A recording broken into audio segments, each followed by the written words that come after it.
ও আমার যুবক, কিসে তোমার এত আটকাইল?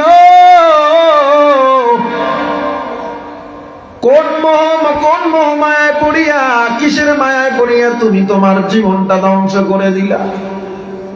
একজন বিধর্মীদের মোবাইলে নাচ গান, বেপর্দা উলঙ্গ বেহায়া নারীদের নাচ গান পাওয়া যায়। তুমি মুসলমানের সন্তান, তুমি কোরআন পড়ো, তোমার হাতে কোরআন, আল্লাহ তোমার মুসলিম বানাইলো। এরপর তোমার মোবাইলেও বিধর্মীদের মতো নাচ গান, উলঙ্গ বেহায়াপনা, গান বাজনা। বিধর্মীর আজান শুনে মসজিদে যায় না, তুমিও মুসলমানের সন্তান, আজান শুনে মসজিদে যাও না। বিধর্মীদের সন্তানরা মুয়াজ্জিনের আজানকে শুনে ডিস্টার্ব মনে করে, তুমি মুসলমানের সন্তান, তুমি আজানের আওয়াজকে ডিস্টার্ব মনে করো। বিধর্মীরা পোশাক যেভাবে পরে তুমিও সেভাবে পোশাক পরলা, বিধর্মীদের চুলের কাটিং যেমন তুমিও তেমনে কাটো। কিসে তোমারে পাইল রে যুবক? অথচ তুমি গোটা বিশ্বের মধ্যে দামি একটা শ্রেষ্ঠ ধর্মের মধ্যে ঢুকছো। এমন কোরআন পাইছ যেই কোরআনের একটা ভুল পৃথিবীর কোন মানুষ বের করতে পারে নাই। এই কোরআনের ভুল যারা বের করতে গেছে, কোরআনের আয়নায় তাদের ভুল ধরা পড়ে কালেমা পড়ে মুসলমান হয়ে গেছে। ও আমার যুবক, ১,৫০০ বছর পর্যন্ত একটা ভুল কেউ বের করতে পারে নাই। এই কোরআনে কি বিদ্যা আল্লাহ দেন নাই? কসমোলজি, অ্যাস্ট্রোলজি, বায়োলজি, মহাকাশের কথা, জ্যোতির্বিজ্ঞান, এই জিওলজি, ফিজিক্স, পদার্থ বিজ্ঞান, জমিনের কথা, অর্থনীতির কথা, খনিজ পদার্থের কথা, ব্ল্যাক হোলের কথা, এমন কোন জ্ঞান নাই। চিকিৎসা বিজ্ঞান থেকে শুরু করে এমন কোন ভিআইপি মেধাভিত্তিক জ্ঞান নাই যা আমার আল্লাহ কোরআনে দেন নাই। এমন একজন নবী আমরা পাইলাম, এমন একজন নেতা পাইলাম, যেই নবীর ব্যবহার এত সুন্দর, যেই নবী চেহারা এত সুন্দর, কোন নবীদের সাথে তুলনা নাই, ব্যবহার তার সাথে তুলনা নাই। এমন একজন সুপারম্যান পাইলাম, এমন একটা কোরআন পাইলাম, এমন এক ধর্ম ইসলাম পাইলাম। এরপরেও তোমাকে কিসে পাইলো? কোন মোহমায়ায় তুমি জড়ায়া গেলা? আজান শুনে মসজিদে যাও না, তুমি আজান শুনে কেন নামাজে দাঁড়াও না? কেন পর্দায় চলো না? কেন আল্লাহকে মানো না? আমার মনে হয় তোমার কপাল পুড়ে গেছে। এখনো সময় আছে, তওবা করে আল্লাহর কাছে বল, ও আল্লাহ, গুনাহ জীবনে অনেক করেছি, আর কোন গুনাহ করব না। আল্লাহ, তোমার কাছে তওবা করতেছি। আল্লাহর কাছে একটু যদি চোখের পানি ছেড়ে বলতে পারো, আমার আল্লাহকে একটু মায়া ভরে ডাক দিতে দেরি হবে, দোয়া কবুল করতে আমার আল্লাহ দেরি করবে না। আল্লাহর কাছে একটু বলতে হবে। কিসের মোহমায় পড়ে এত দামি জিন্দেগিটারে আমরা নষ্ট করে দিলাম? কার মহাব্বতে পড়ে জীবনটা কিভাবে আমরা একদম নষ্ট করে দিলাম? শরীর নষ্ট, এই এক মোবাইল আমাদের জীবনকে শেষ করে দিয়েছে, ঠিক না? কিসের আলেম, কিসের সাধারণ মানুষ? মোবাইলের গান বাদ্যকে আমরা ইজি মনে করে নিয়েছি। কিয়ামতের আলামতের মধ্যে অন্যতম একটা আলামত, মানুষ গুনাহকে গুনাহই মনে করবে না। মানুষ গুনাহকে গুনাহ মনে করবে না। মোবাইলে বাদ্য বাজায়, এই বাদ্যটা, রিংটংটা মসজিদে বেজে যখন ওঠে, আজরাই এই কি জানি দাজ্জাল তখন খিলখিলিয়ে হাসে, আহ আমি সাকসেস। দাজ্জাল তখন হাসে, আমি সাকসেস। দাজ্জাল যখন দেখে একটা ফ্যামিলিকে পরকীয়া দিয়ে আমি ধ্বংস করতে পারিস, তখন দাজ্জাল বলে আমি সাকসেস। এই এক মোবাইল বহু সন্তানকে এতিম করে ফেলেছে। এক মোবাইল বহু স্বামী স্ত্রী সম্পর্ক শেষ করে ফেলেছে। এই এক মোবাইল সমাজে গীবত বাড়িয়ে দিয়েছে, পরনিন্দা বাড়িয়ে দিয়েছে। যেই লোক সম্মানের সাথে ওলামায়ে কেরামের সাথে কথা বলার কথা, সেই লোকও কোনো একটা অজানা কারণে না বুঝে ওই আলেমের বিরুদ্ধে ফেসবুকে লিখে দেয়, ঠিক না বেঠিক? সিলেটের মানুষ এগুলো কিছু জানেন না। আফসোস, আপনার সন্তানের হাতে আপনি মোবাইল দিয়ে দিচ্ছেন, সন্তান কান্না করে, মোবাইল না দিলে হয়? সন্তান সারা রাত কি করে একটা বার আপনি দেখেন না। সন্তান মোবাইলে কি দেখতেছে আসে, আরে কিসের সিনেমা আর কি। মোবাইলের ভিতরে সিনেমার চেয়ে কয়েক গুণ খারাপ জিনিস মোবাইল দ্বারা মানুষ দেখতে পারে। আগে মানুষ মনে করতো কি, সিনেমা টিনেমায় গেলে মানুষ খারাপ হয়ে যায়। আর এখন চাইলেই মানুষ মোবাইল থেকে গুনাহ করতে পারে, আবার চাইলেই মোবাইলে কোরআন রাইখা হাদিস রাইখা দেখতে পারে, তেলাওয়াত করতে পারে। এখন তুমি কোন কোন কাজে ব্যবহার করতেছো মোবাইলটা? তুমি সারাদিন বাদ্য, রিলস, এরপরে টিকটক, এগুলোই তোমার কাজ সারাদিনের। একটা মোবাইল থাকবে, সিগারেট খাবে, চুলে 2-3টা লাড়া দিবে, আর একটা R15 বা একটা জিক্সার মোটরসাইকেল থাকবে, এটাই তার সফলতা। ঠিক সফলতা এটা কন্দি, ঠিক এটাই একটা যুবকের সফলতা। আপনি বহির্বিশ্বে যান, উন্নত বিশ্বগুলোর দিকে তাকান, ও দেশের সন্তানগুলোর দিকে তাকান। হ্যাঁ, বখাটে কিছু আছে, কিন্তু 90% প্রত্যেকে নিজের পায়ে দাঁড়ানো। আর আপনি 20 বছর হয়ে গেছে, এখনো আপনার বাপের টাকায় চলতেছেন আর মাস্তানি করতেছেন। আপনি নিজে একটা ব্যবসা করেন, নিজে একটা ভালো উদ্যোক্তা হন, ছোট্ট একটা পারলেও ব্যবসা শুরু করেন। আপনি নিজে যদি মুরগির খামার হয় সেটা দিয়ে ব্যবসা শুরু করেন, মাছের খামার দিয়ে ব্যবসা শুরু করেন একটা জিনিস, অনলাইন বিজনেস শুরু করেন, নাইলে একটা বার্গার স্যান্ডউইচের দোকান দেন, নাইলে একটা ভিআইপি করে কফি চায়ের শপ দেন, 2-3 জন বন্ধু মিলে করেন। আর আপনি আছেন পাবজি লইয়া, ফ্রি ফায়ার লইয়া, ঠিক না? আমার যুবক ভাইরা আছে গেমস নিয়ে, ক্রিকেট, ফুটবল নিয়ে মাস্তিতে আছে না।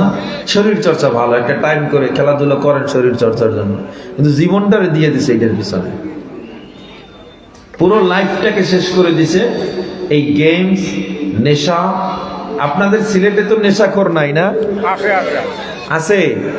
কি নেশাখোর?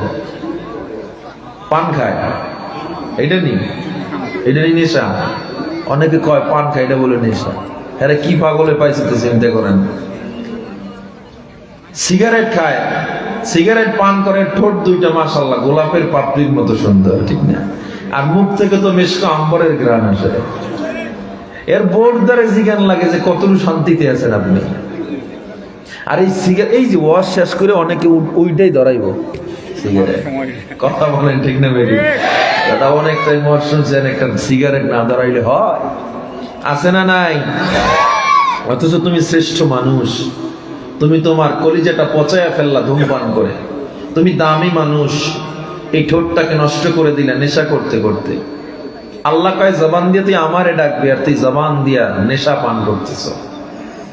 তুই চোখ দিয়া কোরআন দেখবি, চোখ দিয়া তুই কাবা দেখবি, বাইতুল্লাহ দেখবি, আর তুই চোখ দিয়া জেনা, ব্যভিচার এবং উলঙ্গ বেহায়া নারীদের নাচ গান দেখতেছ। তোর পাও দিয়া তুই হেঁটে যাবি মসজিদে, তুই হেঁটে যাচ্ছ জুয়ার আসরে, হেঁটে যাচ্ছ তুই যাত্রা পালায়।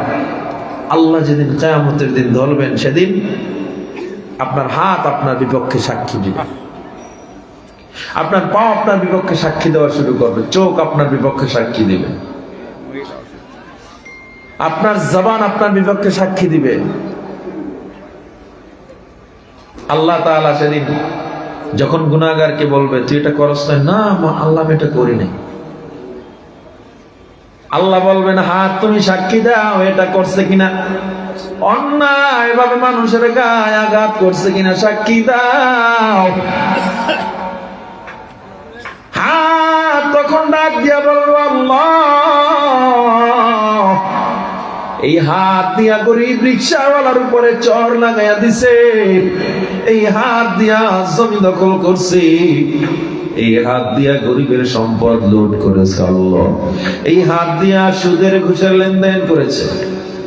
আল্লাহ তখন বলবে তোমার হাত সাক্ষী দিচ্ছে, আমি দিচ্ছি না। ওই বান্দা কোন সময় কিভাবে কি করছে পুরো স্ক্রিনে যেমন ক্লিয়ার, যেমন আপনারা স্ক্রিন একটা জিনিস ক্লিয়ার দেখতে পান প্রজেক্টর, সেদিন কিয়ামতের দিন যার যার নেক এবং বদগুণ ক্লিয়ার দেখতে পারবে। ও মুসলমান ইমানদার, এজন্য বলি শুধু নামাজকে 1 নম্বরে ধরো, আমলের মধ্যে 1 নম্বরে নামাজ।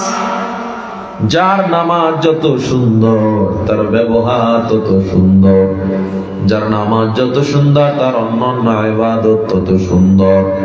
নামাজকে এক নম্বরে ধরো। ইন্নাস সালাতা তানহা আনিল ফাহশাই ওয়াল মুনকার। নামাজ এমন এক ইবাদত যেই নামাজ ফাহিশা এবং খারাপ কাজ থেকে আপনারে ফিরিয়ে রাখবে। নামাজটাকে ধরেন, অন্যান্য ইবাদতে অটোমেটিক মজা চলে আসবে। পারা যাবে ইনশাআল্লাহ। বিশেষ করে আমার যুবক ভাইরা, আপনাদেরকে আমার একটা অনুরোধ, কলেজে পড়েন, ভার্সিটিতে পড়েন, যে যেখানে আছেন, ব্যবসা করেন, পড়ালেখা করেন, নামাজটাকে একটু শক্ত করে ধরেন। দেখবেন এক নামাজ আপনাকে সব গুনাহ থেকে হেফাজত করবে। নামাজটা কেমনে পড়ব? 5G গতিতে নাকি? নামাজ পড়তে হবে খুশু খুজুর সাথে। কিসের সাথে? কথা বলেন না কেন?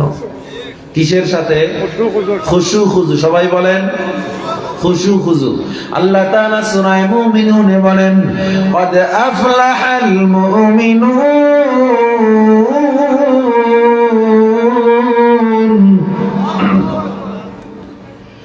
আল্লাযীনা হুম ফী সালাতিহিম খাশিউন। আল্লাহ বলে মুমিনরা সফল। কোন মুমিনরা সফল? যেই মুমিনের নামাজে খুশু খুজু আছে। খুশু খুজু কাকে বলে? খুশু অর্থ হলো পুরো দেহটাকে আল্লাহর দিকে অবনত করা। খুজু অর্থ হলো অন্তরটাকে আল্লাহর দিকে অবনত করে দেওয়া। দেহ এবং মন আল্লাহর দিকে ঝুঁকায়া দিয়া, দুনিয়ার চিন্তা ফালায়া দিয়া, আল্লাহর সামনে দাঁড়াইয়া তারতিবের সাথে, তারতিলের সাথে নামাজ আদায় করা হলো খুশু এবং খুজু। আমরা কি এভাবে করি? নামাজ আদায় করি না। আমাদের সবচেয়ে বড় সূরা কুল হুয়াল্লাহর ইন্নাতাইনা বাস। আমরা নামাজকে কখনো কাছে ডাকি না। আমার দোকানে কাস্টমার আসলেই বলি, কাস্টমার নামাজ কাজা হয়ে গেল। বিয়ার আয়োজন হইলেই নামাজ কাজা হয়ে যায়। এমনও আছে মাহফিলের আয়োজনের কারণে আয়োজকের অনেকে নামাজ পড়ে না। আছে না নাই? নামাজ কে বলো না কাজ আছে, কাজ কে বলো আমার নামাজ আছে। নামাজ কে বলো না কাজ আছে, কাজ কে বলো আমার নামাজ আছে। নামাজ বিহীন পরপারে কি জবাব দিবে তুমি প্রভুর কাছে। নামাজ কে বলো না কাজ আছে, কাজ কে বলো আমার নামাজ আছে। আর আমরা বলি ও নামাজ আমার কাজ আছে। ঠিক কিনা বলেন? নামাজ ঠিক মতো ধরবেন ইনশাআল্লাহ। কারা কারা রাজি আছেন? নারায়ে তাকবীর। নামাজ আর ছাড়বো না, এই ওয়াদা যারা করতেছি আল্লাহর কাছে মিথ্যা ওয়াদা করতেছি না। আল্লাহর কাছে আমরা মুনাফিকি নিয়ে ওয়াদা করতেছি না। আল্লাহর কাছে আমরা খালেস তওবা করতেছি। আমার জীবন থাক, জীবন যাক, যত বিপদ আসুক, নামাজ আর ছাড়বো না। কে কে দেখি? হাত সোজা করেন, সোজা করেন। মাশাআল্লাহ। ও আল্লাহ, আপনি তাকায় দেখেন, এই হাতগুলো আল্লাহ কবুল করে নেন। আয় আল্লাহ, 5 ওয়াক্ত নামাজি বানায়া দেন। যেভাবে নামাজ পড়লে আপনি খুশি হবেন সেভাবে নামাজ পড়ার তৌফিক দেন। যেভাবে নামাজ পড়লে, রুকু করলে, সিজদা করলে আপনি আল্লাহর রাসূল খুশি থাকবে সেভাবে ইবাদত করার তৌফিক দেন। আরো জোরে বলেন আমিন। সুস্তি নামাজে পানজেগানা ওয়াইলুল লিল মুসাল্লিন আল্লাযিনা। ও মুসলমান, আল্লাহর গোলাম, নামাজটাকে আপন বানায় নাও। এরপরে শুরু করবেন অন্যান্য আমল, দেখবেন আস্তে আস্তে সব ঠিক হয়ে গেছে। আল্লাহ ইবনে মাসউদ রাদিয়াল্লাহু তাআলা আনহু বলেন, যার নামাজের কেরাত যত লম্বা ওই বান্দা আল্লাহর তত কাছাকাছি।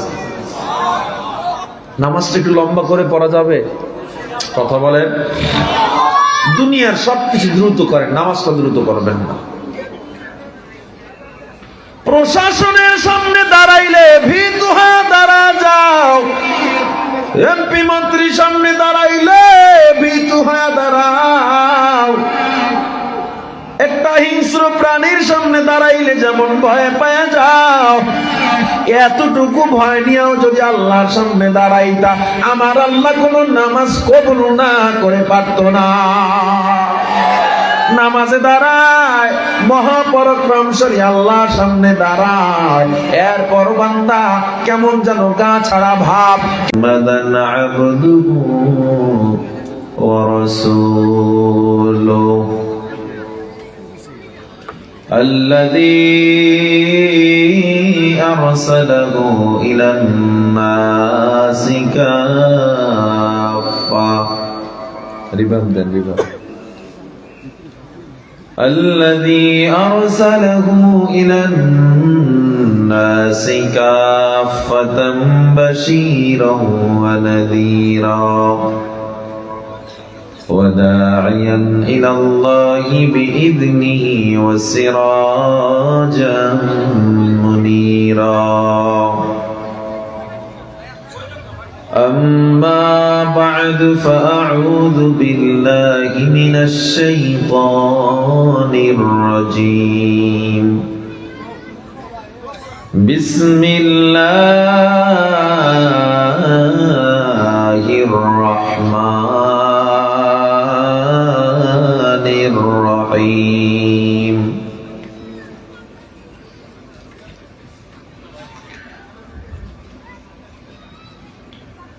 يا أيها الذين آمنوا ادخلوا في السلم كافة ولا تتبعوا خطوات الشيطان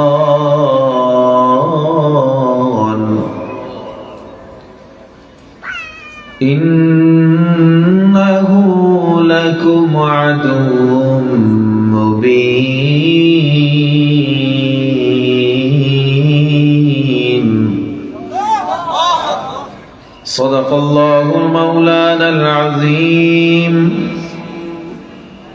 صدق الله مولانا العظيم وصدق رسوله النبي الكريم ونحن على ذلك لمن الشاهدين والشاكرين والحمد لله رب العالمين.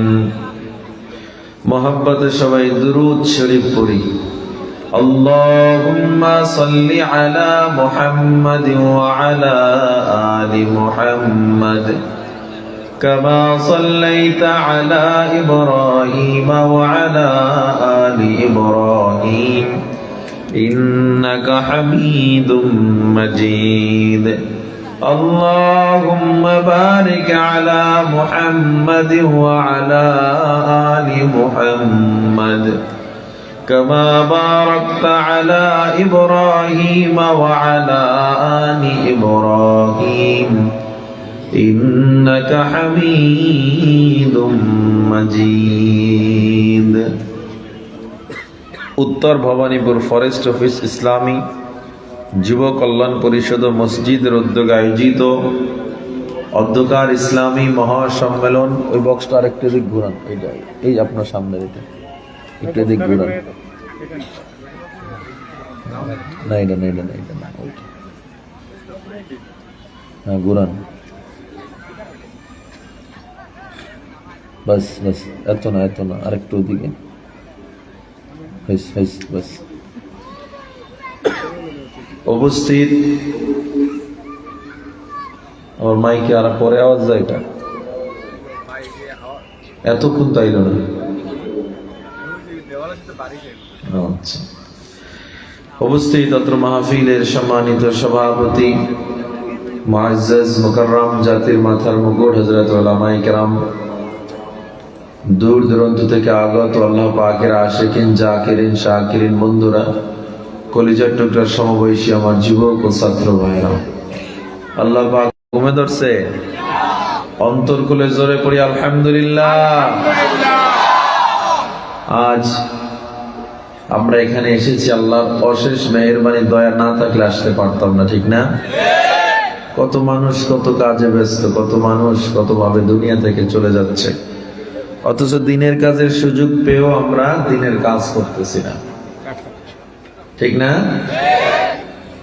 আজ একটা দোয়া করার মোক্ষম সুযোগ, দোয়া কবুল হওয়ার একটা অন্যতম মজলিস আমরা এসেছি। আল্লাহ আমাদেরকে এমন একটা জায়গায় এনেছেন, নাজালাত আলাইহিমুস সাকিন, আল্লাহ সরাসরি এই ময়দানে রহমত নাজিল করেন। সুবহানাল্লাহ। সবাই সবার জন্য দোয়া করবেন।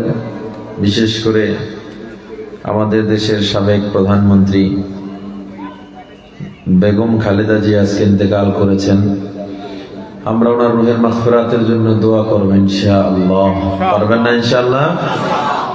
আপোষহীন নেত্রী ছিলেন। আমাদের অনেক মতানৈক্য বা আমাদের ভিতরে মুখালেফ ইখতিলাফ থাকতে পারে, তবে উনি বিদেশে কোনো বাড়ি করেন নাই, বিদেশে থাকেন নাই এবং বাংলাদেশে কখনো কারোর সাথে আপোষ করেন নাই। এ ব্যাপারে আমরা সবাই একমত, ঠিক না? এই একটা দিক থেকে উনি ব্যক্তি হিসাবে আমাদের সবার কাছে দল মত নির্বিশেষে ব্যক্তি হিসাবে আমরা তার রেসপেক্টের জায়গায় রাখি, ঠিক না? কেউ তো দেশ বিক্রি করে দিছে, আর কেউ কেউ দেশকে আগলায় রাখছে। আল্লাহ বেগম খালেদা জিয়াকে আল্লাহ তাআলা জান্নাতের উঁচু মাকাম দান করেন, আমিন। জোরে কর না আমিন। আমরা আজকে মাহফিল শেষে ওনার জন্য দোয়া করব, আল্লাহ তাআলা যেন ওনার জীবনের বহু ত্রুটিগুলো ক্ষমা করে, মানুষ আমাদের দোয়ার উসিলায় হলেও আল্লাহ যেন তাকে মাফ করে দেন, আমিন বলি। আমি আপনাদের মাঝে একটা ছোট আয়াত তেলাওয়াত করেছি। আয়াতে আল্লাহ পাক রব্বুল আলামিন বলেন, হে মুমিনগণ, তোমরা পরিপূর্ণ ইসলামে প্রবেশ করো। যারা দাঁড়ায় আছেন অনুগ্রহ করে বসে পড়েন, একটা লোক দাঁড়ায় থাকবেন না। এই প্যান্ডেলের সামনের দিকে জায়গা আছে, এখানে এসে বসে যান অনুগ্রহ করে, কারণ কিছুক্ষণ পর প্যান্ডেলে জায়গা পাবেন না ইনশাআল্লাহ। সুতরাং আপনারা এদিকে এসে বসে যান, যে যেখানে আছেন বসে যান, কেউ দাঁড়ায় না থাকে। দাঁড়ায় থাকলে মজলিসের বরকত মজা আপনি পাবেন না, কারণ মাজলিস জালসা, মাজলিস মানে বসার জায়গা, মাজলিস মানে দাঁড়ানোর জায়গা না। মাজলিস শাব্দিক অর্থ কি? বসার জায়গা। আর এই মজলিসের ব্যাপারে আল্লাহ বলছে, আল্লাহ সরাসরি রহমত এবং নূর নাজিল করেন। সুবহানাল্লাহ। পকেটে থাক, বাড়ি যেয়ে সুবহানাল্লাহ। আর জোরে কর সুবহানাল্লাহ। মান ক্বালা সুবহানাল্লাহ কুতিবাত লাহু 20 হাসানাত। কেউ যদি একবার সুবহানাল্লাহ বলে, আল্লাহ আমলনামায় 20টা নেকি লিখে দেন। অন্য বর্ণনায় আসছে কুতিবাত লাহু 1000 হাসানাত, 1000 নেকি আল্লাহ লিখে দেন। শুকরে নিয়ামত নিয়ামত তাফজু কুনাদ, কুফরে নিয়ামত আজকাফত বীরু কুনাদ। الحمد لمن قدر خيرا وخبالا، الحمد لمن قدر خيرا وخبالا، والشكر لمن صور حسنا وجمالا، والشكر لمن صور حسنا وجمالا। এমন একটা মজলিসে বসছি যেখানে বসলেই সগীরা গুনাহ মাফ। সুবহানাল্লাহ। তো আমরা আসতে পেরে খুশি না বেজার? অন্তর খুলে জোরে বলি আলহামদুলিল্লাহ। আল্লাহ তাআলা বলেন, ইয়া আইয়ুহাল্লাযীনা আমানু দুখুলু ফিস-সিলমি কাফা ওয়া লা তাত্তাবিউ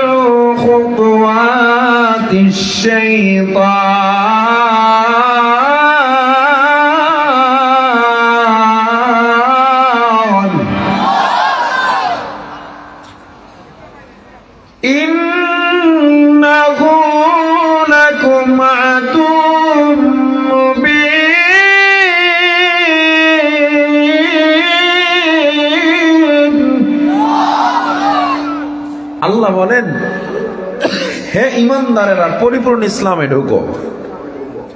আচ্ছা, আল্লাহ বলার কথা ছিল হয়তো আমাদের চিন্তায়, ইয়া আইয়ুহান নাস, হে মানুষেরা পরিপূর্ণ ইসলামে ঢুকো।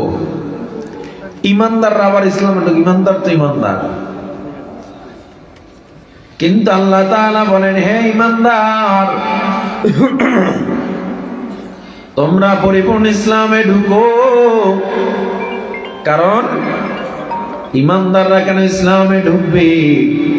তার মানে ইমানদার হইলেও কিছু ঘাপলা পাওয়া যায়, ঠিক না?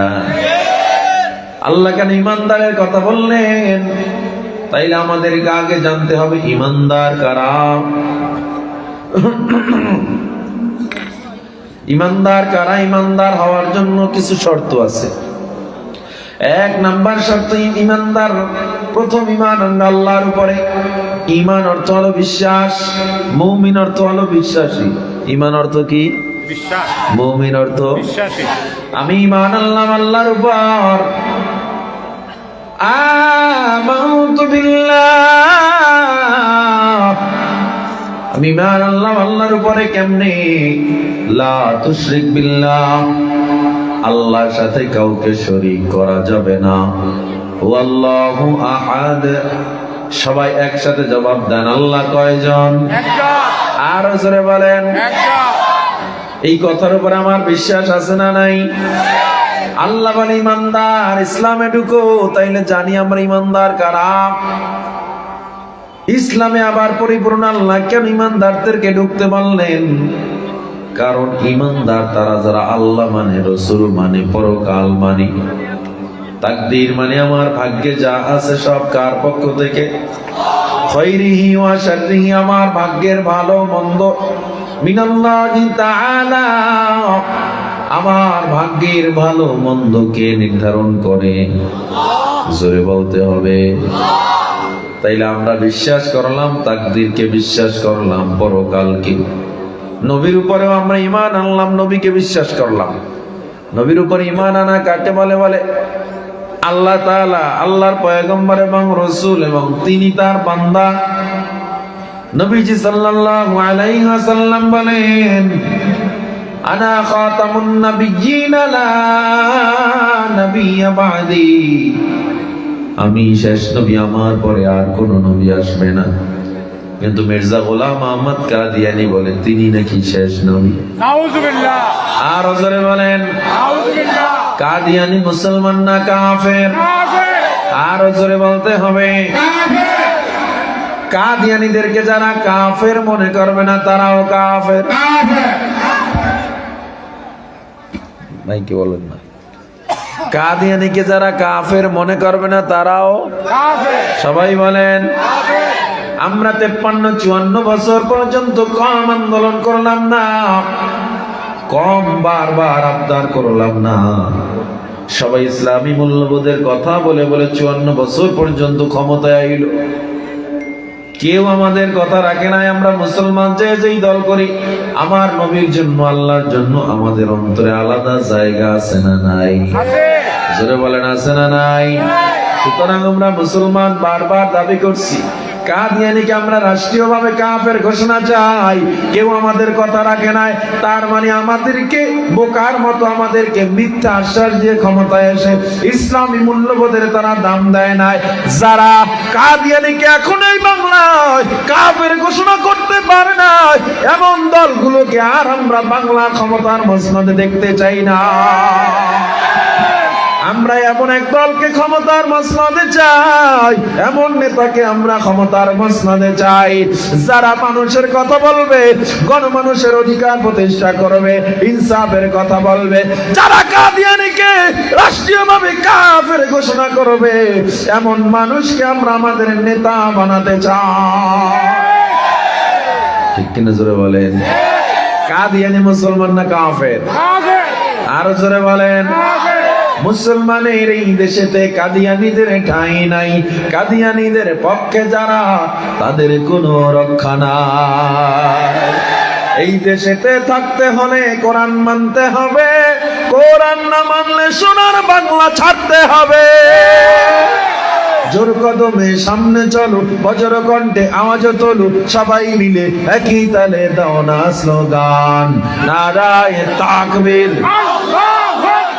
নারায়ে তাকবীর, দিন ইসলাম, দিন ইসলাম, জিন্দাবাদ, জিন্দাবাদ, কাফের, কাফের, কাদিয়ানি কাফের, নবীর পরে নবী নাই, সংসদে আইন চাই, নবীর পরে নবী নাই, সংসদে আইন চাই। ও মুসলমান, আমরা নবীর ভালোবাসি, কিন্তু নবীর ব্যাপারে কেউ কথা বললে, খতমে নবুয়তের উপরে কেউ যদি কালি লেপন করতে চায়, আল্লাহর নবী শেষ নবী, কিন্তু বেঈমানরা কাদিয়ানীরা বলে না, নবী আমার শেষ নবী না, তাইলে আমার নবীর খতমে নবুয়ত নিয়ে প্রশ্ন তুললো কি তুললো না? তাহলে আপনি মুসলমান, আপনি নবীর অনেক ভালোবাসেন। আল্লাহ নবী সাল্লাল্লাহু আলাইহি ওয়াসাল্লাম বলেন, লা ইউমিনু আহাদুকুম হাত্তা আকুনা আহাব্বা ইলাইহি মিন ওয়ালিদিহি ওয়া ওয়ালাদিহি ওয়ান নাসি আজমাইন। মুমিন হতে পারবা না যতক্ষণ না পর্যন্ত তোমার মা বাবা এবং দল এবং সব মানুষের চেয়ে আমি নবীকে বেশি ভালো না বাসবা, মুমিন হতে পারবা না। আজ মাকে গালি দিলে মেজাজ গরম হয়ে যায়, বাবাকে গালি দিলে সহ্য করা যায় না, অথচ এই মা বাবার চেয়ে আমার নবীর দাম কম না বেশি? আরো জোরে বলেন। মা বাবাকে গালি দিলে তুমি সহ্য করতে পারো না, আর আমার নবীকে গালি দিলে তোমার গায়ে লাগে না। মনে করো এখনো পরিপূর্ণ মুমিন হতে পারো না, তুমি মুনাফিক অবস্থা আছো, আল্লাহর কাছে তওবা করো। বিশ্ব নবীর অপমানে যদি না কাঁদে তোমার মন, মুসলিম নয় মুনাফিক, তুমি নবীজির দুশমন। নবীর জন্য জীবন দিবে কে আছো নওজোয়ান, তাকবীর ছেড়ে সিংহ শাবক ও তুমি আগুয়ান। তোমার বুকে ইমানের বল, জবানে আল কোরআন, ভয়ে কাঁপে কাপুরুষ সব আর নরধম শয়তান। জীবনের চেয়ে বুকে আছে বেশি নবীজির সম্মান, কেমনে তুমি থাকবে বসে হলে তার অপমান। তুমি সাচ্চা মুসলমান, ইমান তোমার ধন, নবীর প্রেমে নির্ভীক, নবীর প্রেমে নবীর জন্য জীবন দিবে কে আছো নওজোয়ান। নারায়ে তাকবীর, নারায়ে তাকবীর। ও মুসলমান ইমানদার, আমরা নবীর উপর ঈমান আনলাম, কিন্তু আমার নবীরে গালি দিলে তোমার গায়ে লাগে না, এমন লোক এই জামানায় আছে না নাই? এজন্য আমি বললাম ইমানের পরিচয়, ইমানদারের পরিচয়। ইমানদার কারা? বলে আল্লাহকে বিশ্বাস করে, গায়েবকে বিশ্বাস করে, পরকাল বিশ্বাস করে, আমার নবীকে শেষ নবী মানে, তাকদীর বিশ্বাস করে, পুনরুত্থান বিশ্বাস করে। সবাই এখানে এই বিশ্বাসের উপরে আছেন না নাই? কিন্তু বিশ্বাস করে, নামাজ পড়ে না, এরকম লোক আছে না নাই? বিশ্বাস করে কিন্তু রোজা রাখে না, আছে না নাই? পরকাল বিশ্বাস করে আবার সুদও খায়, আছে না নাই? পরকাল বিশ্বাস করে আবার ঘুষও খায়, আছে না নাই? পরকাল বিশ্বাস করে এরপর বেপরদায় চলে, আছে না নাই? আল্লাহকে বিশ্বাস করে, রাসূলকে বিশ্বাস করে, এরপরেও বান্দা ঘুষ খাওয়া ছাড়ে না, অন্যের জমি ঠকায়া খাওয়া ছাড়ে না, এমন লোক জুড়িতে নাই। এই হলো সমস্যা। এজন্য আল্লাহ কইছে, ও ইমানদাররা, বিশ্বাস করে ইমানদার হইছো কিন্তু এখনো পরিপূর্ণ ইসলামে ঢুকো নাই। এজন্য আল্লাহ কইছে, ইয়া আইয়ুহাল্লাযিনা আমানু, ও ইমানদাররা, উদখুলু ফিস সিলমি কাফা, ইসলামে পরিপূর্ণ ঢুকো। বুঝেননি? এই 2 নাম্বারই করেন, আল্লাহ এটি বুঝে না? হুজুর আমি কোনো 2 নাম্বারই করি না, আমার কোনো সমস্যা নাই। কেন? আমি নামাজ পড়ি, তাহাজ্জুদ পড়ি, আওয়াবিন পড়ি, ইশরাক পড়ি, চাষ পড়ি, আমার মতো দানবীর কেউ নাই। 40 বার কাবায় গেছি, হজ করছি, তাওয়াফ করছি, কিন্তু একটু সমস্যা কি? হুজুর আমি সুদ খাই। নাউজুবিল্লাহ। তাইলে আমায় জবাব দেন, এর কোনো ইবাদতের মূল্য আছে নাকি? আরো জোরে বলেন। মনিটর একটু সাউন্ড দিতে পারেন? এর কোন ইবাদতের মূল্য আছে? নাই। ঠিক আছে, আপনি সুদও খান না, ঘুষও খান না, একটু সমস্যা করে কি ভাবির লগে দেখা দেয়। কার লগে? হালাল না হারাম? নামাজ ফরজ করেছেন কে? যে আল্লাহ নামাজ ফরজ করেছেন তিনিই তো পর্দা ফরজ করলেন। তাহলে আপনি পর্দাকে বৃদ্ধাঙ্গুলি দেখাইয়া তাহাজ্জুদ করতেছেন, কি লাভ? ঠিক আছে, পর্দাও করে, সুদও খায় না, ঘুষও খায় না, অন্যায়ও করে না, একটু সমস্যা কি করে অন্যের জমির আইল কাইটা নিজের মধ্যে ঢুকায়। এমন আল্লাহর ওলি জুরিতে নাই। এটা সব আল্লাহর ওলি, ঠিক না? আহা, এগুলো হলো আমাদের সমাজের অবস্থা। সবচেয়ে বড় সুদখোরটা মসজিদের সভাপতি, সবচেয়ে বড় বদমাইশটা মসজিদের সেক্রেটারি। বাংলাদেশের অধিকাংশ জায়গায়, সব জায়গায় না, এলাকার সবচেয়ে বড় ডাকাত, সবচেয়ে বড় লম্পট, সবচেয়ে বড় চাঁদাবাজ, সবচেয়ে বড় টেন্ডারবাজ, সবচেয়ে বড় এক কথায় ডাকাত, চোর, এরা নেতা হইয়া ক্ষমতার মসনদে বসে আছে না নাই? পুরো বাংলাদেশের কথা বলতেছি, সব জায়গার। আপনারা হুদা আপনার এলাকায় নিয়ে আবার কারো বোঝাইয়েন না, আমার দেশের অবস্থা বলতেছি। যার মুখের ভাষা যত খারাপ, এই ব্যক্তিকে ভয় মানুষ তত বেশি পায়। যার মেজাজ যত খারাপ, অথচ সে ব্যক্তি জানে না এই ভয়টা শ্রদ্ধার সাথে পায় না, এটা পায় জান বাঁচানোর ভয়। এটাই বুঝে না, মনে করছে আরে বাবা আমার সবাই ভয় পায়। ও মুসলমান, এজন্য আল্লাহ বলেন, ইয়া আইয়ুহাল্লাযীনা আমানু দুখুলু ফিস-সিলমি কাফা, পরিপূর্ণ ইসলামে ঢুকো। ও ইমানদারেরা, নামাজ পড়ো, রোজা রাখো, হজ করো, যাকাত দাও, পর্দা করো, ভালো কথা। কিন্তু তুমি জিহাদকে কেন অস্বীকার করো? আছে না নাই? নামাজ, রোজা, হজ, যাকাত, পর্দা মানে, কিন্তু ময়দানে গিয়া রক্ত যদি দেওয়া লাগে সেটাকে আর তারা কোনোভাবে গুরুত্ব দেয় না। অনেকে বলে যায় নামাজে বসে ইবাদত করলেই আল্লাহকে পাওয়া যায়, ইসলাম কায়েম হয়ে যায়। ও মুসলমান, এমন লোক আপনার আমার সমাজে আছে না নাই?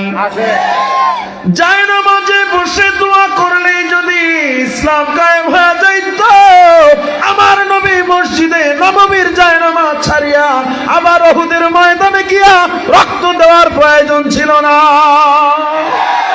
নবী আমার 27টা যুদ্ধে উপস্থিত হইল, রক্ত দিল, জীবন দিল। আমার নবী প্রমাণ করে দিল যে যায় নামাজের ইবাদত, মসজিদের ইবাদত মসজিদেই করতে হয়, যায় নামাজের ইবাদত যায় নামাজে করতে হয়, আর জিহাদের ইবাদত বাতিলের সামনে গিয়া ময়দানেই করতে হয়। জীবন থাকার যাক বাতিলের সাথে মাথা নত করা যাবে? শিয়ালের মতো 1000 বছর বেঁচে থাকতে চাই না, সিংহের মতো এক মুহূর্ত বেঁচে থাকতে চাই। ওই আধিপত্যবাদদের গোলামি করে জীবন বাঁচাতে চাই না। আমরা আমেরিকা ওয়াশিংটনের গোলামি করে জীবন বাঁচাতে চাই না, জীবন পরিচালনা করতে চাই না। ওসমান হাদির মতো একদিন বেঁচে থাকতে চাই, তবুও কারো গোলামি করে বাঁচবো না।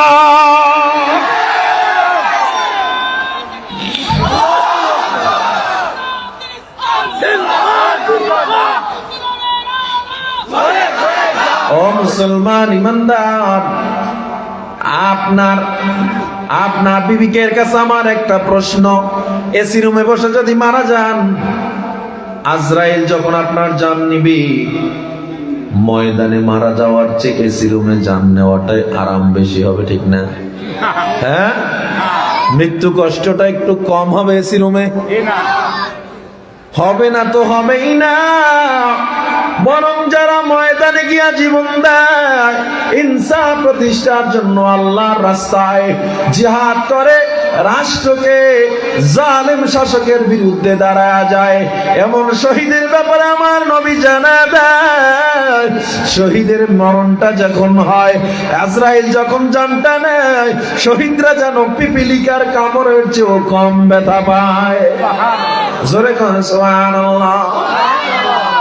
এজন্য আমার আল্লাহ তাআলা বলেন, ওয়ালা তাকুলু লিমান ইউকতালু ফি সাবিলিল্লাহি আমওয়াত, যারা আল্লাহর রাস্তায় শহীদ হয় এদেরকে তোমরা মৃত বলো না, বাল আহইয়া, বরঞ্চ তারা জীবিত। সুবহানাল্লাহ। আল্লাহ এদেরকে রিজিকও দেয়। কিয়ামতের ময়দানে যারা গুলি খেয়ে মারা গেছে আল্লাহর জন্য, ইনসাফের জন্য, মানবতার জন্য, যারা অস্ত্রের আঘাতে মারা গেছে রক্তাক্ত অবস্থায়, তীরের আঘাতে যারা মারা গেছে রক্তাক্ত অবস্থায়, তীর সহ গুলি সহ, এই বান্দাগুলো কিয়ামতে দাঁড়ায় যাবে। আল্লাহর কাছে গিয়া বলবে, আল্লাহ, কি আমার অপরাধ ছিল? আমি তো ইনসাফের কথা বলছি, আমি তো সার্বভৌমত্ব রক্ষার পক্ষে কথা বলেছি, আমি তো তাওহীদের পক্ষে কথা বলেছি, আমি তো ইসলামের পক্ষে কথা বলছি, আমার কেন তারা মারলো? তখন আল্লাহ ওই জালিম যারা এর পক্ষে ছিল তাদেরকে আল্লাহ ডাকবে, এই শহীদের জীবন কেন তোরা নষ্ট করেছিলি? ফেরত দে, নাইলে জান্নাত তোদের জন্য হবে না। সেদিন উত্তর দিতে পারবে না।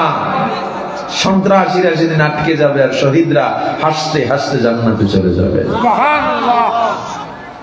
ও মুসলমান, আল্লাহর গোলাম, এজন্য আল্লাহ বলে, নামাজ পড়ো, রোজা রাখো, হজ করো, যাকাত দাও, পর্দা করো, সব ঠিক আছে, কিন্তু তুমি যদি ইসলাম প্রতিষ্ঠার জন্য নিজেকে নিয়োজিত না করো, এটারে বোঝা মনে করো। যে আল্লাহ নামাজ ফরজ করেছেন, যে আল্লাহ পর্দা ফরজ করেছেন, যে আল্লাহ হজ ফরজ করেছেন, ওই আল্লাহ কিন্তু আবার আপনার আমার জন্য জিহাদকে ফরজ করেছে, ঠিক কিনা? বলতে পারেন হুজুর জিহাদ তো এখন নাই। জিহাদ যে জামানায় নাই, আল্লামা ইবনে আব্বাস রাদিয়াল্লাহু তাআলা আনহু বলে, যখন জিহাদ নাই, জিহাদের জন্য অন্তরকে তৈরি রাখলেও জিহাদের সওয়াব পাওয়া যায়। কিন্তু আমরা তো তৈরি রাখি না। একটু ফিলিস্তিনের পক্ষে দাঁড়াইয়া একটা মানববন্ধন করব, এতটুকু করার মতো আমাদের মানসিকতা আসে না। আপনি আল্লাহর দরবারে কি জবাব দিবেন? আল্লাহ আপনাকে ফিলিস্তিনের মতো পরীক্ষা করতেছেন না, আল্লাহ আপনাকে গাজার মতো পরীক্ষা করতেছেন। আল্লাহ তো আপনাকে ফিলিপাইন, সোমালিয়া, বসনিয়া, চেচনিয়া, এরপরে আরাকান, কাশ্মীর, এমন অসহায় মুসলমানদের মতো আপনাকে আমাকে আল্লাহ এত বড় পরীক্ষায় ফালান নাই। এরপরও কেন নামাজটা পড়েন না? এরপরও কেন জিহাদের জন্য অন্তরটা প্রস্তুত রাখেন না? কেন সুদ খান? কেন মা বাবার সাথে আপনার সম্পর্ক ভালো থাকবে না?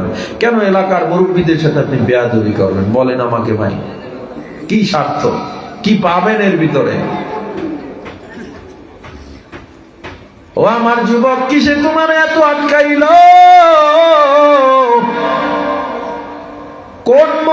কোন মায়ায় পড়িয়া, কিসের মায়ায় পড়িয়া তুমি তোমার জীবনটা ধ্বংস করে দিলা? একজন বিধর্মীদের মোবাইলে নাচ গান, বেপরদা উলঙ্গ বেহায়া নারীদের নাচ গান পাওয়া যায়।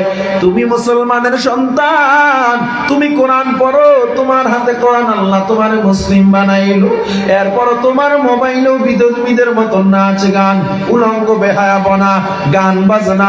বিধর্মীর আজান শুনে মসজিদে যায় না, তুমিও মুসলমানের সন্তান, আজান শুনে মসজিদে যাও না। বিধর্মীদের সন্তানরা মুয়াজ্জিনের আজানকে শুনে ডিস্টার্ব মনে করে, তুমি মুসলমানের সন্তান, তুমি আজানের আওয়াজকে ডিস্টার্ব মনে করো। বিধর্মীরা পোশাক যেভাবে পরে তুমিও সেভাবে পোশাক পরলা, বিধর্মীদের চুলের কাটিং যেমন তুমিও তেমনে কাটো। কিসে তোমারে পাইল রে যুবক? অথচ তুমি গোটা বিশ্বের মধ্যে দামি একটা শ্রেষ্ঠ ধর্মের মধ্যে ঢুকছো, এমন কোরআন পাইছো যেই কোরআনের একটা ভুল পৃথিবীর কোন মানুষ বের করতে পারে নাই। এই কোরআনের ভুল যারা বের করতে গেছে, কোরআনের আয়নায় তাদের ভুল ধরা পড়ে কালেমা পড়ে মুসলমান হয়ে গেছে। ও আমার যুবক, ১,৫০০ বছর পর্যন্ত একটা ভুল কেউ বের করতে পারে নাই। এই কোরআনে কি বিদ্যা আল্লাহ দেন নাই? কসমোলজি, অ্যাস্ট্রোলজি, বায়োলজি, মহাকাশের কথা, জ্যোতির্বিজ্ঞান, এই জিওলজি, ফিজিক্স, পদার্থ বিজ্ঞান, জমিনের কথা, অর্থনীতির কথা, খনিজ পদার্থের কথা, ব্ল্যাক হোলের কথা, এমন কোন জ্ঞান নাই। চিকিৎসা বিজ্ঞান থেকে শুরু করে এমন কোন ভিআইপি মেধাভিত্তিক জ্ঞান নাই যা আমার আল্লাহ কোরআনে দেন নাই। এমন একজন নবী আমরা পাইলাম, এমন একজন নেতা পাইলাম, যেই নবীর ব্যবহার এত সুন্দর, যেই নবী চেহারা এত সুন্দর, কোন নবীদের সাথে তুলনা নাই, ব্যবহার তার সাথে তুলনা নাই। এমন একজন সুপারম্যান পাইলাম, এমন একটা কোরআন পাইলাম, এমন এক ধর্ম ইসলাম পাইলাম। এরপরেও তোমাকে কিসে পাইলো? কোন মোহমায় তুমি জড়ায়া গেলা? আজান শুনে মসজিদে যাও না, তুমি আজান শুনে কেন নামাজে দাঁড়াও না? কেন পর্দায় চলো না? কেন আল্লাহকে মানো না? আমার মনে হয় তোমার কপাল পুড়ে গেছে। এখনো সময় আছে, তওবা করে আল্লাহর কাছে বল, ও আল্লাহ, গুনাহ জীবনে অনেক করেছি, আর কোন গুনাহ করব না। আল্লাহ, তোমার কাছে তওবা করতেছি। আল্লাহর কাছে একটু যদি চোখের পানি ছেড়ে বলতে পারো, আমার আল্লাহকে একটু মায়া ভরে ডাক দিতে দেরি হবে, দোয়া কবুল করতে আমার আল্লাহ দেরি করবে না।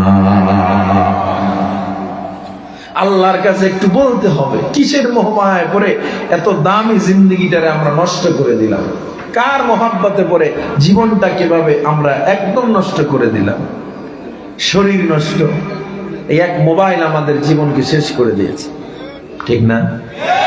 কিসের আলেম, কিসের সাধারণ মানুষ? মোবাইলের গান বাদ্যকে আমরা ইজি মনে করে নিয়েছি। কিয়ামতের আলামতের মধ্যে অন্যতম একটা আলামত, মানুষ গুনাহকে গুনাহই মনে করবে না। মানুষ গুনাহকে গুনাহ মনে করবে না। মোবাইলে বাদ্য বাজায়, এই বাদ্যটা, রিংটংটা মসজিদে বেজে যখন ওঠে, আজরাইল এই কি জানি দাজ্জাল তখন খিলখিলিয়ে হাসে, আহ আমি সাকসেস। দাজ্জাল তখন হাসে, আমি সাকসেস। দাজ্জাল যখন দেখে একটা ফ্যামিলিকে পরকীয়া দিয়ে আমি ধ্বংস করতে পারিস, তখন দাজ্জাল বলে আমি সাকসেস। এই এক মোবাইল বহু সন্তানকে এতিম করে ফেলেছে। এক মোবাইল বহু স্বামী স্ত্রী সম্পর্ক শেষ করে ফেলেছে। এই এক মোবাইল সমাজে গীবত বাড়িয়ে দিয়েছে, পরনিন্দা বাড়িয়ে দিয়েছে। যেই লোক সম্মানের সাথে ওলামায়ে কেরামের সাথে কথা বলার কথা, সেই লোকও কোনো একটা অজানা কারণে না বুঝে ওই আলেমের বিরুদ্ধে ফেসবুকে লিখে দেয়, ঠিক না বেঠিক? সিলেটের মানুষ এগুলো কিছু জানেন না। আফসোস, আপনার সন্তানের হাতে আপনি মোবাইল দিয়ে দিচ্ছেন, সন্তান কান্না করে, মোবাইল না দিলে হয়? সন্তান সারা রাত কি করে একটা বারো আপনি দেখেন না। সন্তান মোবাইলে কি দেখতেছে আসে, আরে কিসের সিনেমা আর কি? মোবাইলের ভিতরে সিনেমার চেয়ে কয়েক গুণ খারাপ জিনিস মোবাইল দ্বারা মানুষ দেখতে পারে। আগে মানুষ মনে করতো কি, সিনেমা টিনেমায় গেলে মানুষ খারাপ হয়ে যায়, আর এখন চাইলেই মানুষ মোবাইল থেকে গুনাহ করতে পারে, আবার চাইলেই মোবাইলে কোরআন রাইখা হাদিস রাইখা দেখতে পারে, তেলাওয়াত করতে পারে। এখন তুমি কোন কোন কাজে ব্যবহার করতেছো মোবাইলটা? তুমি সারাদিন বাদ্য, রিলস, এরপরে টিকটক, এগুলোই তোমার কাজ সারাদিনের। একটা মোবাইল থাকবে, সিগারেট খাবে, চুলে 2-3টা নাড়া দিবে, আর একটা R15 বা একটা জিক্সার মোটরসাইকেল থাকবে, এটাই তার সফলতা। ঠিক? সফলতা এটা কন্দি, ঠিক? এটাই একটা যুবকের সফলতা। আপনি বহির্বিশ্বে যান, উন্নত বিশ্বগুলোর দিকে তাকান, ও দেশের সন্তানগুলোর দিকে তাকান। হ্যাঁ, বখাটে কিছু আছে, কিন্তু 90% প্রত্যেকে নিজের পায়ে দাঁড়ানো। আর আপনি 20 বছর হয়ে গেছে, এখনো আপনার বাপের টাকায় চলতেছেন আর মাস্তানি করতেছেন। আপনি নিজে একটা ব্যবসা করেন, নিজে একটা ভালো উদ্যোক্তা হন, ছোট্ট একটা পারলেও ব্যবসা শুরু করেন। আপনি নিজে যদি মুরগির খামার হয় সেটা দিয়ে ব্যবসা শুরু করেন, মাছের খামার দিয়ে ব্যবসা শুরু করেন একটা জিনিস, অনলাইন বিজনেস শুরু করেন, নাইলে একটা বার্গার স্যান্ডউইচের দোকান দেন, নাইলে একটা ভিআইপি করে কফি চায়ের শপ দেন, 2-3 জন বন্ধু মিলে করেন। আর আপনি আছেন পাবজি লইয়া, ফ্রি ফায়ার লইয়া, ঠিক না? আমার যুবক ভাইরা আছে গেমস নিয়া, ক্রিকেট ফুটবল নিয়ে মাস্তিতে আছে না, শরীর চর্চা ভালো, একটা টাইম করে খেলাধুলা করেন শরীর চর্চার জন্য, কিন্তু জীবনটারে দিয়ে দিছে এটার পিছনে, পুরো লাইফটাকে শেষ করে দিছে এই গেমস, নেশা। আপনাদের সিলেটে তো নেশাখোর নাই না? আছে। কি নেশাখোর? পান খায়, এটা নেই, এটা নেই নেশা। অনেকে কয় পান খায়, এটা বলে নেশা। হ্যাঁ, কি পাগলে পাইছে তো চিন্তা করেন। সিগারেট খায়, সিগারেট পান করে, ঠোঁট দুইটা মাশাআল্লাহ গোলাপের পাপড়ির মতো সুন্দর, ঠিক না? আর মুখ থেকে তো মেশকা আম্বরের ঘ্রাণ আসে। এর বোর্ড দ্বারা জিগান লাগে যে কতটুকু শান্তিতে আছেন আপনি। আর এই সিগারেট, এই যে ওয়াশ শেষ করে অনেকে ওইটাই ধরাইব সিগারেট। কথা বলেন ঠিক না বেরি? দাদা অনেকটাই মত শুনছেন, একটা সিগারেট না ধরাইলে হয়? আছে না নাই? অথচ তুমি শ্রেষ্ঠ মানুষ, তুমি তোমার কলিজাটা পচাইয়া ফেললা ধূমপান করে, তুমি দামি মানুষ, এই ঠোঁটটাকে নষ্ট করে দিলা নেশা করতে করতে। আল্লাহ কয় জবান দিয়ে তুই আমারে ডাকবি, আর তুই জবান দিয়া নেশা পান করতেছ।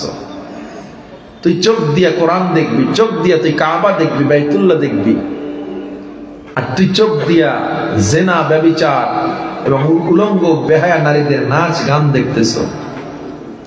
তোর পাও দিয়া তুই হেঁটে যাবি মসজিদে, তুই হেঁটে যাচ্ছ জুয়ার আসরে, হেঁটে যাচ্ছ তুই যাত্রা পালায়। আল্লাহ যেদিন কিয়ামতের দিন ধরবেন, সেদিন আপনার হাত আপনার বিপক্ষে সাক্ষী দিবে, আপনার পা আপনার বিপক্ষে সাক্ষী দেওয়া শুরু করবে, চোখ আপনার বিপক্ষে সাক্ষী দিবে, আপনার জবান আপনার বিপক্ষে সাক্ষী দিবে। আল্লাহ তাআলা সেদিন যখন গুনাহগারকে বলবে তুই এটা করস না, না আল্লাহ আমি এটা করি নাই, আল্লাহ বলবেন হাত তুমি সাক্ষী দাও এটা করছে কিনা, অন্যায় ভাবে মানুষের গায়ে আঘাত করছে কিনা সাক্ষী দাও। হাত তখন ডাক দিয়া বলবো আল্লাহ, এই হাত দিয়া গরিব রিকশাওয়ালার উপরে চর লাগাইয়া দিছে, এই হাত দিয়া জমি দখল করছে, এই হাত দিয়া গরিবের সম্পদ লুট করেছে আল্লাহ, এই হাত দিয়া সুদের ঘুষের লেনদেন করেছে। আল্লাহ তখন বলবে তোমার হাত সাক্ষী দিচ্ছে, আমি দিচ্ছি না। ওই বান্দা কোন সময় কিভাবে কি করছে পুরা স্ক্রিনে যেমন ক্লিয়ার, যেমন আপনারা স্ক্রিন একটা জিনিস ক্লিয়ার দেখতে পান প্রজেক্টর, সেদিন কিয়ামতের দিন যার যার নেক এবং বদগুণ ক্লিয়ার দেখতে পারবে। ও মুসলমান ইমানদার, এজন্য বলি শুধু নামাজকে এক নম্বরে ধরো, আমলের মধ্যে এক নম্বরে নামাজ।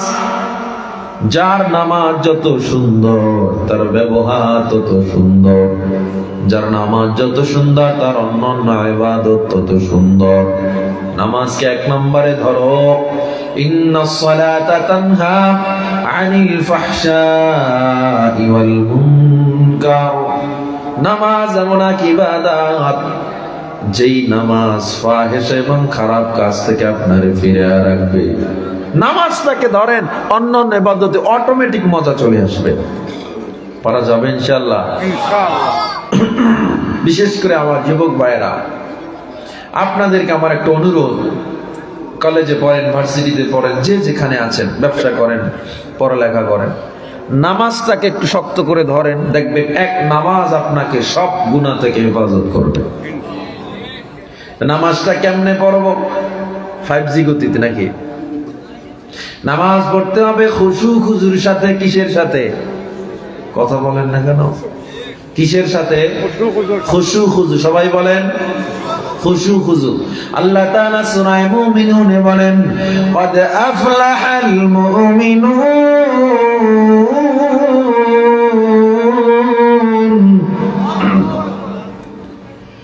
আল্লাযীনা হুম ফী সালাতিহিম খাশিউন।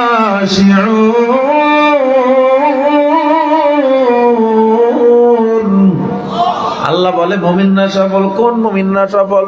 যেই মুমিনের নামাজে খুশু খুজু আছে। খুশু খুজু কাকে বলে? খুশু অর্থ হলো পুরো দেহটাকে আল্লাহর দিকে অবনত করা। খুজু অর্থ হলো অন্তরটাকে আল্লাহর দিকে অবনত করে দেওয়া, দেহ এবং মন আল্লাহর দিকে ঝুঁকায়া দিয়া, দুনিয়ার চিন্তা ফালায়া দিয়া আল্লাহর সামনে দাঁড়াইয়া তারতিবের সাথে তারতিলের সাথে নামাজ আদায় করা হলো খুশু এবং খুজু।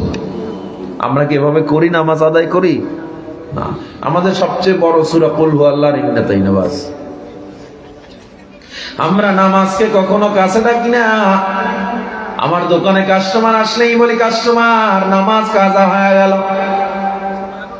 বিয়ার আয়োজন হইলেই নামাজ কাজা হয়ে যায়। এমনও আছে মাহফিলের আয়োজনের কারণে আয়োজকের অনেকে নামাজ পড়ে না, আছে না নাই? নামাজ কে বলো না কাজ আছে, কাজ কে বলো আমার নামাজ আছে। নামাজ কে বলো না কাজ আছে, কাজ কে বলো আমার নামাজ আছে। নামাজ বিহীন পরপারে কি জবাব দিবে তুমি প্রভুর কাছে। নামাজ কে বলো না কাজ আছে, কাজ কে বলো আমার নামাজ আছে। আর আমরা বলি ও নামাজ আমার কাজ আছে, ঠিক কিনা বলেন? নামাজ ঠিক মতো ধরবেন ইনশাআল্লাহ। কারা কারা রাজি আছেন? নারায়ে তাকবীর। নামাজ আর ছাড়বো না, এই ওয়াদা যারা করতেছি আল্লাহর কাছে মিথ্যা ওয়াদা করতেছি না। আল্লাহর কাছে আমরা মুনাফিকি নিয়ে ওয়াদা করতেছি না। আল্লাহর কাছে আমরা খালেস তওবা করতেছি। আমার জীবন থাক, জীবন যাক, যত বিপদ আসুক, নামাজ আর ছাড়বো না। কে কে দেখি হাত সোজা করেন, সোজা করেন। মাশাআল্লাহ। ও আল্লাহ, আপনি তাকায় দেখেন এই হাতগুলো আল্লাহ কবুল করে নেন। আয় আল্লাহ, 5 ওয়াক্ত নামাজি বানায়া দেন। যেভাবে নামাজ পড়লে আপনি খুশি হবেন সেভাবে নামাজ পড়ার তৌফিক দেন। যেভাবে নামাজ পড়লে রুকু করলে সিজদা করলে আপনি আল্লাহর রাসূল খুশি থাকবে সেভাবে ইবাদত করার তৌফিক দেন। আরো জোরে বলেন আমিন। সুস্তি নামাজে পানজেগানা ওয়াইলুল লিল মুসাল্লিনাল্লাযিনা। ও মুসলমান, আল্লাহর গোলাম, নামাজটাকে আপন বানায় নাও। এরপরে শুরু করবেন অন্যান্য আমল, দেখবেন আস্তে আস্তে সব ঠিক হয়ে গেছে। আল্লামা ইবনে মাসউদ রাদিয়াল্লাহু তাআলা আনহু বলেন, যার নামাজের কেরাত যত লম্বা ওই বান্দা আল্লাহর তত কাছাকাছি। নামাজটা একটু লম্বা করে পড়া যাবে? কথা বলেন। দুনিয়ার সবকিছু দ্রুত করেন, নামাজটা দ্রুত করবেন না। প্রশাসনের সামনে দাঁড়াইলে ভীতু হয়ে দাঁড়া যাও। এমপি মন্ত্রীর সামনে দাঁড়াইলে ভীতু হয়ে দাঁড়াও। একটা হিংস্র প্রাণীর সামনে দাঁড়াইলে যেমন ভয় পেয়ে যাও, এতটুকু ভয় নিয়েও যদি আল্লাহর সামনে দাঁড়াইতা, আমার আল্লাহ কোন নামাজ কবুল না করে পারত না। নামাজে দাঁড়ায়, মহাপরাক্রমশালী আল্লাহর সামনে দাঁড়ায়, এরপর বান্দা কেমন যেন গা ছাড়া ভাব।